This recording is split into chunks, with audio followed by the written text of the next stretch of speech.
Gonna be reading Mark chapter 7. Then came together unto him the Pharisees and certain of the scribes which came from Jerusalem.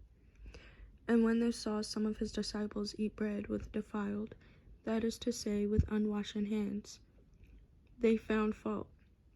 For the Pharisees and all the Jews, except they wash their hands, oft eat not, holding the tradition of the elders. And when they came from the market, except they wash, they eat not.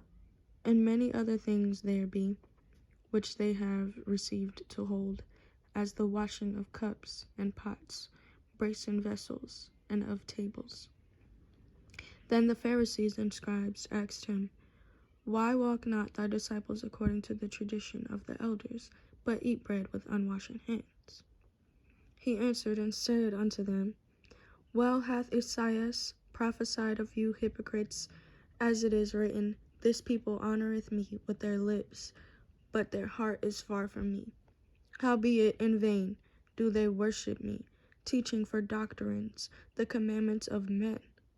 For laying aside the commandment of God, ye hold the tradition of men, as the washing of pots and cups, and many other such like things ye do.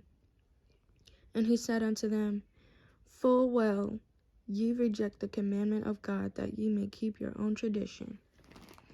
So Jesus plainly said it, like, they reject God's laws and everything he tells us to do just so that they can have their own little traditions and laws.